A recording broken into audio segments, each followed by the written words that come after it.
नमस्कार, आप देख रहे हैं इंडिया बोल रहा है। मैं हूं आपके साथ विवेक शांडिल। ईरान, अमेरिका, इजराइल के बीच भड़की आग अब पूरे खाड़ी को अपनी चपेट में ले रही है। हमले का दायरा बढ़कर सऊदी अरब तक पहुंच गया है। इराक भी हमले की जद में आ गया है।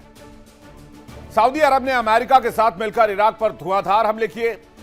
जवाब में ईरान ने जॉर्डन के बेस को धुआं धुआं कर दिया। रात भर जॉर्डन के बेस पर मिसाइल मारे हैं ईरान ने। शास्त्रों में एक बहुत सटीक बात कही गई है, विनाश काले विपरीत बुद्धि। कहने का मतलब यह कि जब इंसान का विनाश आता है तो उसके सोचने समझने की शक्ति खत्म हो जाती है। अब यह भी बात है कि भाई ट्रंप को कोई बुद्धि देने वाला नहीं, सद्बुद्धि देने वाला नहीं, कोई ने समझाने वाला नहीं कि अगर ये चिंगारी नहीं रुकी तो ये जंग की आग पूरी दुनिया को निगलने की कुव्वत रखती। अब जरा आप तस्वीर देखिए फुल स्क्रीन। ये देखिए फुल स्क्रीन तस्वीर मैं आपको दिखा रहा हूं। ये इराक की तस्वीर है। अमेरिका और सऊदी ने मिलकर इराक के पीएमएफ सशस्त्र बल पर हमला किया। साफ तौर पर कहें तो मिडिल ईस्ट की जंग में अब खाड़ी का हर एक देश धधकता नजर आ रहा है। ऐसे नाजुक मोड़ पर दुनिया को एक समझदार नेतृत्व की जरूरत होती है जो इस आग को बुझा सके। लेकिन अमेरिकी राष्ट्रपति के फैसले ने इस आग में घी डालने का काम किया है। कूटनीति और बातचीत का रास्ता छोड़कर केवल गुरूर घमंड के दम पर पूरी दुनिया को झुकाने की एक कमाल की खतरनाक जिद है। और धीरे धीरे जंग का दायरा बढ़ता हुआ अलग अलग देशों में फैल रहा है। खाड़ी में जारी तनाव के बीच अरब देशों की भूमिका सामने आई। अमेरिका के साथ सऊदी अरब जंग में कूद चुका है। इराक के अंदर लगातार अटैक कर रहा है। इधर यमन के हूती विद्रोही सऊदी पर हमला कर रहे हैं। सऊदी यमन में हमला कर रहा है। अभी हाल ही में सना एयरपोर्ट पर हमला किया गया था। इजराइल लेबनान में हिजबुल्लाह के ठिकानों पर अटैक कर रहा है। ईरान पर यूएई का गुप्त सैन्य हमले का दावा है। बैकडोर से ईरान को फुल सपोर्ट करता है रूस और चाइना। जल्द ईरान को 610 करोड़ के मैनपैड्स देने जा रहा है चाइना। और डोनाल्ड ट्रंप पहले ही रशिया और चाइना को इस जंग से दूर रहने की हिदायत दे चुके हैं। साफ है दुनिया की महाशक्तियां दो धड़ों में बटी नजर आ रही हैं। एक तरफ टीम अमेरिका है जिसमें इजराइल है, सऊदी अरब है, नेटो है, यूरोपीय देश है। तो दूसरी तरफ टीम ईरान है जिसमें पर्दे के पीछे से चीन और रूस का मजबूत बैकडोर सपोर्ट है। तो क्या इस जंग की रूपरेखा विनाशकारी हो चुकी है? और आखिरकार अमेरिका चाहता क्या है? यहां से दो चीजें हैं। पहला तो यह कि एक बहुत बड़ी कॉन्स्पिरेसी का मामला हो, ये जिससे दुनिया भर में हथियारों की डिमांड इतनी बढ़ जाए कि अमेरिकी अर्थव्यवस्था एक बार फिर से बहुत मजबूत हो जाए। क्योंकि पूरी दुनिया के डिफेंस मार्केट को सबसे ज्यादा अमेरिका हथियार देता है। यानी उसकी भागीदारी हथियारों के बाजार में 60-70% तक है। और जितनी लड़ाइयां उतना अमेरिका का फायदा। और अमेरिका हर लड़ाई अपने सरजमी से हजारों किलोमीटर दूर लड़ता है और उसमें बाकी अलग अलग देशों को भी घसीटने की कोशिश करता है। और आज देखिए मिडिल ईस्ट में सऊदी जंग में आ चुका है। इराक पर हमले शुरू हो गए हैं। ईरान पहले से ही हमले में है। यमन में हमले हो ही रहे हैं। मिडिल ईस्ट का हर एक देश इस हमले की जद में है। इजराइल हमले के रेंज में है। रूस यूक्रेन ऑलरेडी लड़ रहे हैं। तो ये जो हथियारों की डिमांड बनेगी, जाहिर सी बात है ये अमेरिका को मजबूती देगी। तो कहीं पर्दे के पीछे की बहुत बड़ी साजिश ना हो। बातचीत करने के लिए मेहमानों का एक बड़ा पैनल हमारे साथ मौजूद है। मेजर जनरल अनुज माथुर हमारे साथ जुड़ रहे हैं, रक्षा विशेषज्ञ, बहुत स्वागत है आपका। विंग कमांडर आलोक साय हमारे साथ जुड़ रहे हैं, बहुत स्वागत है आपका। डॉक्टर अजिताब सिंह हमारे साथ जुड़ रहे हैं, विदेश मामलों के जानकार, बहुत स्वागत है आपका। अशरफ अली जैदी थोड़ी देर में हमारे साथ कनेक्ट होंगे, उनके पास भी चलेंगे। पहला सवाल मैं माथुर सर आपसे करना चाहता हूं। या तो अमेरिकी इकोनॉमी को बूस्ट करने के लिए अमेरिका पूरी दुनिया को जला देना चाहता है, जिससे उसके हथियार बिकते रहे और अमेरिका सुख चैन और ऐशो आराम की जिंदगी बिताता रहे, या तो फिर यह मामला जो है वो वाकई इंसाफ का है, जिसमें दुनिया की बड़ी बड़ी शक्तियां अपना अपना एफर्ट डाल रही हैं। जय हिंद विवेक। जय हिंद देखिए, सर। आपने जो कहा, बिल्कुल मैं उससे पूरी तरह से सहमत हूं। अमेरिका का अभी आज नहीं, हमेशा से, सदैव से उनका एक ही एजेंडा रहा है कि कैसे अमेरिका को लाभ हो सकता है। और कोई अमेरिका को चीज दुनिया में नजर नहीं आती। और वो जो बात हम बार बार कर रहे हैं कि only permanent interests are there in the world, no permanent friends, no permanent enemies.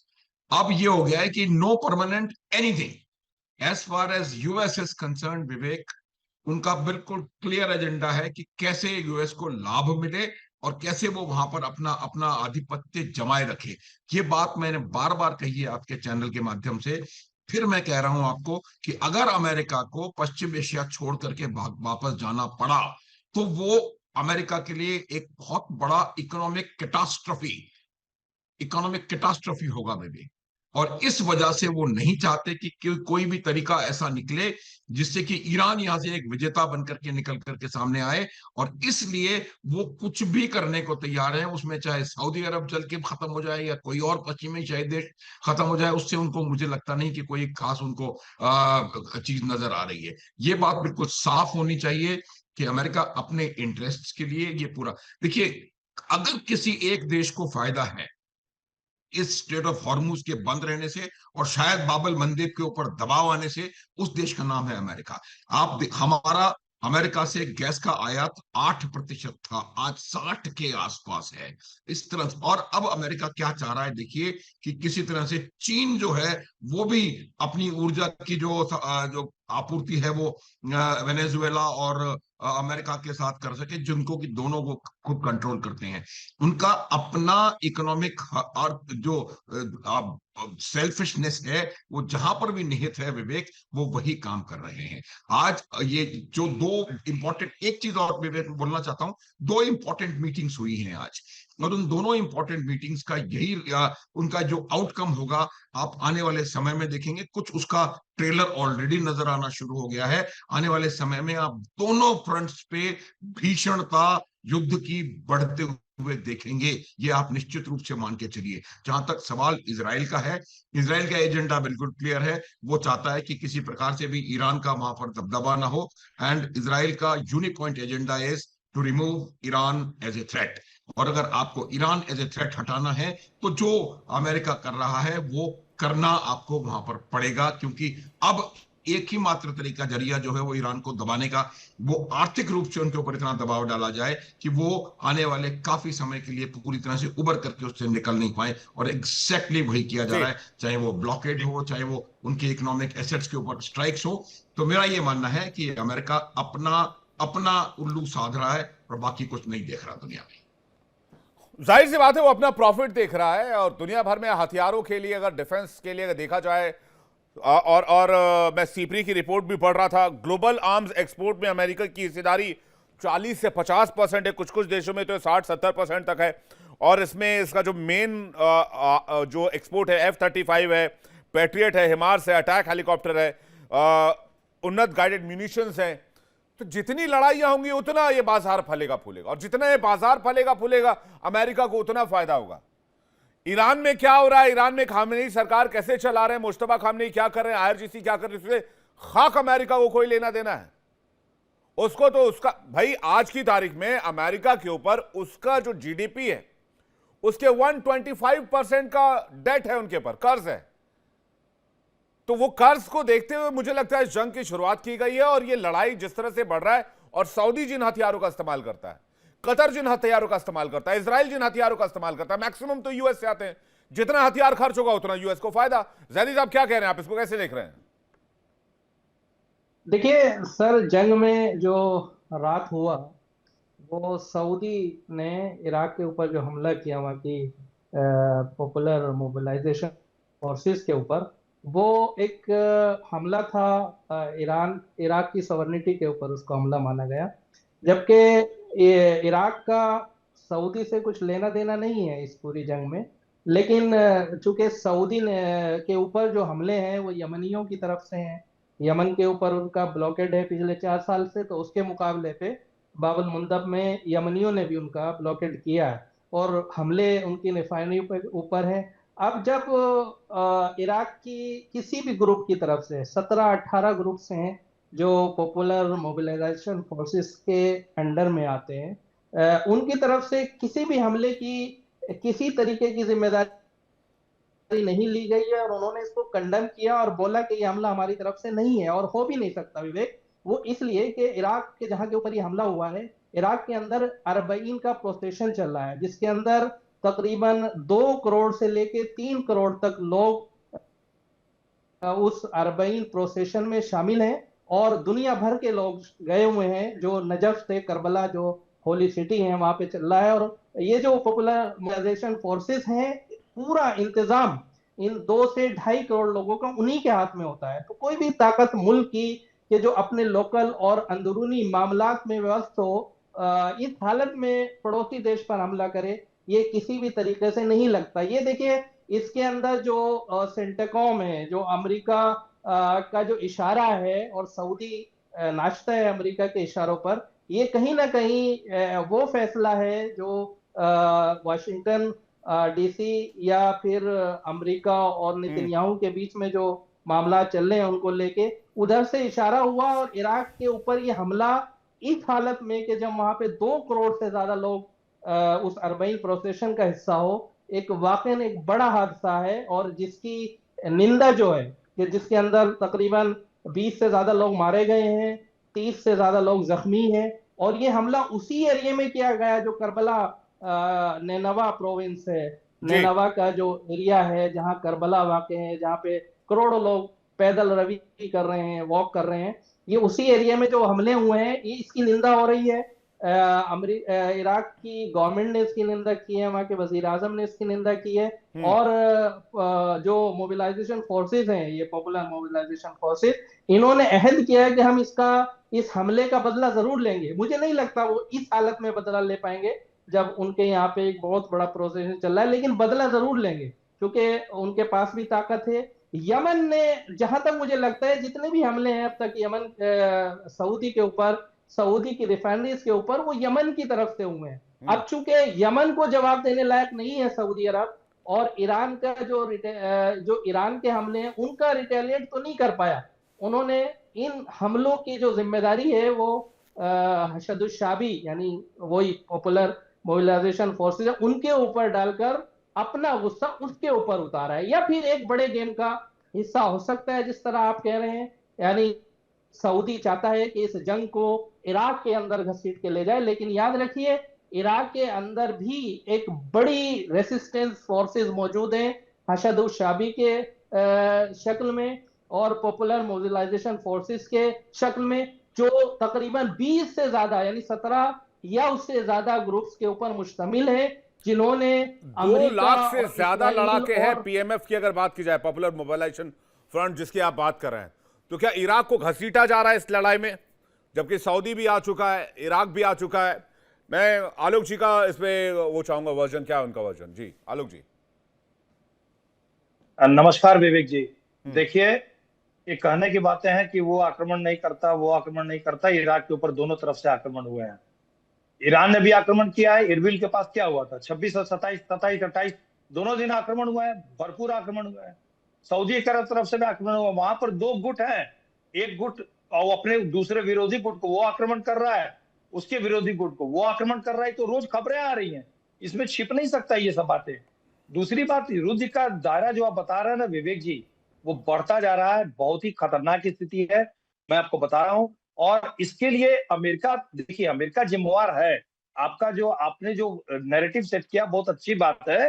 250 साल के अपने इंडिपेंडेंस के इतिहास में अमेरिका ने मुश्किल से 25 या 30 साल ही ऐसे हुए हैं जहां पर उसने युद्ध नहीं किया है। हमेशा वो किसी न किसी क्षेत्र में दुनिया में युद्ध करता रहा है। हर दशक में अमेरिका के कारण लाखों लोगों की हत्या मारे गए हैं दुनिया के विभिन्न क्षेत्रों में। लेकिन बात अगर हम इस युद्ध की करें ईरान की, तो एमओयू साइन होने के बाद ईरान की 5 उंगलियां घी में थी, युद्ध बंद हो चुका था, ये अब ईरान को लगभग सब कुछ मिल चुका था, उसको यूरेनियम भी सौंपने की बात नहीं थी। तब आपने क्यों तेल के टैंकर पर आक्रमण किया, वो भी ओमान के तट के पास में? आपने तो इजराइल को मौका पड़ोस के हाथ में दे दिया ना। इजराइल तो यही चाहता था कि अमेरिका युद्ध नहीं रोके, ईरान को तबाह करना है। और कैसे आपने तो इजराइल को मौका दे दिया और वो अमेरिका को जाके कह रहा है, देखिए आप बंद कर रहे हैं, आपको तो वो चैन से रहने नहीं देगा, वो तो मार रहा है। वो तो कह रहा है कि ओमान का भी कोई हक नहीं है पूरे स्टेट ऑफ हॉर्मुज पे, हमारा हक होगा, हम चलाएंगे इसको। और युद्ध का दायरा बढ़ता जा रहा है। ईरान में देखिए, ईरान जो है एक अच्छा देश है, वहां के लोग अच्छे हैं, जैसे कि एक हमारे प्रीवियस पैनलिस्ट ने कल भी बोला था। ईरान में मुश्किल यह है कि वहां आईआरजीसी के जो हार्डकोर फंडामेंटलिस्ट है, उन्होंने पूरे डिसीजन अपने हाथ में ले रखे हैं और वहां और नहीं किसी सर, की चल आलोक नहीं सर, रही है। इसमें ईरान के इंटरनल रिपोर्ट्स ये बता रहे हैं कि वहां के लोग बहुत ज्यादा गुस्से में हैं। जी विवेक जी, मैं आपको बता रहा हूं, क्या आपको पता है ईरान में हर हफ्ते में फांसी पे लोगों को लटकाया जा रहा है? मैं कांटेक्ट में हूं ईरान के लोगों से, आप भी पत्रकारिता में है, ईरान के लोगों से संपर्क कीजिए। वहां पर लोगों को, जो भी आंदोलन में जो लोग शामिल रहे हैं, उनको बचाने के अभियोग में परसों 4 लोगों को सरेआम फांसी दी गई है, जिसके कारण वहां हंगामा भी हुआ था, रिपोर्ट आई है। अगर ईरान में सब कुछ ठीक ठाक है विवेक जी, तो क्यों नहीं आप प्रेस को परमिट करते हैं? CNN को एक परमिट करते हैं बंदूक की नोक पर कि तुम यहां जाओगे और वहां से फिर वापस आ जाओगे। ईरान में सब कुछ ठीक नहीं है। ईरान, अगर आप ये बात समझिए, ईरान एक अच्छा देश है जिसको गलत लोगों ने गलत दिशा में मोड़ दिया हुआ है। ईरान आज इतना मजबूत राष्ट्र बन के खड़ा होता, विश्व में अमेरिका के बाद ईरान की तूती बोलती। अमेरिका को उसने शपथ लगाई थी, पूरे विश्व में ईरान की तूती बोल रही थी कि पहला ऐसा देश है जिसने अमेरिका के छक्के छुड़ा दिए। उसको $300 बिलियन की रिकंस्ट्रक्शन की राशि मिलने वाली थी, सारे जब्त पैसे वापस मिल रहे थे, सब कुछ उसके 5 नहीं, लेकिन ये जो आप बता रहे हैं कि भाई वहां पर सजा दी जा रही है, इस पर जैदी रिप्लाई करना चाह रहे हैं, मैं उनसे रिप्लाई लूंगा। लेकिन मैंने जो रिपोर्ट्स पढ़ी है ईरान की, उसमें यह पता चला है कि अगर कोई लीडर ये कहता है कि ठीक है अमेरिका से बातचीत हो जानी चाहिए या डील कर लेनी चाहिए, उसके ऊपर स्याही फेंकी जाती है, उसके ऊपर पत्थर डंडे से हमले किए जाते हैं, इस तरह की रिपोर्ट्स, जूते चप्पल चलाए जाते हैं, इस तरह की रिपोर्ट्स है। अब वो वाकई ईरानी लोग हैं या फिर कुछ कट्टरपंथी विचारधारा के लोग हैं जो चाहते हैं लड़ाई हो, लेकिन जो मेरे पास रिपोर्ट है, इंटरनल रिपोर्ट, उसके हिसाब से हर ईरानी बदला चाहता है आज की तारीख में अमेरिका से। इसलिए भी डील में बहुत मुश्किल आ रही है। अजिताभ जी इसको कैसे देख रहे हैं? फिर मैं वापस आ रहा हूं आपके पास। अजिताभ जी देखिए विवेक जी, बहुत अच्छा आपने जिस तरह से एनालिसिस की है, मैं उससे सहमत हूं कि ईरान के अंदर अभी 2 नहीं 3 ग्रुप है। एक तो अल्ट्रा जो कह लीजिए कि हार्डलाइनर है, वो सईद जलीली हैं, वो कह लीजिए सुप्रीम लीडर के साथ हैं, उनके सेक्रेटेरिएट में है एक तरह से, वो कुछ ज्यादा ही अल्ट्रा किस्म के विचार रखते हैं। दूसरा जो IRGC का वाहिदी ग्रुप है, वो अपनी जगह है। और तीसरा जो प्रो निगोशिएशन या प्रो कंप्रोमाइज की बात करता है, जिसको अदर ग्रुप उसको कंप्रोमाइजर कहते हैं, वो ग्रुप कह लीजिए पेजेस्कियन या फॉरेन मिनिस्टर उनके आरागची हैं, इन लोगों के अधीन है। तो ईरान के अंदर 3 घड़े बटे हुए हैं। चाहता सॉल्यूशन सब है, लेकिन सबके अपने अपने जिद भी हैं और सबकी अपनी अपनी महत्वाकांक्षा भी है। तो ईरान तो झुकने से रहा, और उसकी जो एक तरह से आइडियोलॉजी कह लीजिए, और सबसे मेन है एग्जिस्टेंशियल जो अस्तित्व की लड़ाई है, वो उसको मजबूत करता है लड़ने में। और उसको ये भी लग रहा है कि उसने बढ़त बना ली है, जो अमेरिका के अंदर डोमेस्टिकली राष्ट्रपति ट्रंप के डाउन हुए हैं, उनकी अप्रूवल रेटिंग कह लीजिए, वॉर की जो उनकी जिस तरह से उन्होंने हैंडल किया है, जो इकोनॉमी अमेरिका, उसका वो फायदा उठा रहा है। तो दोनों तरफ से जो खामियां हैं या जो एक तरह से कहिए डिवीजन है, उसका फायदा उठा रहा है। लेकिन यहाँ एक चीज मैं कहना चाहूंगा, हार्ड पावर की बात सब करता है, सॉफ्ट पावर क्या है और उसका क्या अमेरिका इस्तेमाल कर रहा है, क्योंकि कहीं ना कहीं विदेश नीति में, कूटनीति में उसका भी बहुत बड़ा हाथ है। देखिए इंडिया डेली 24/7 अब आपके स्मार्ट टीवी पर। इंडिया डेली मौजूद है सभी डिजिटल प्लेटफॉर्म पर लाइव और लगातार। इंडिया डेली 24/7 हर दिन राष्ट्र को समर्पित।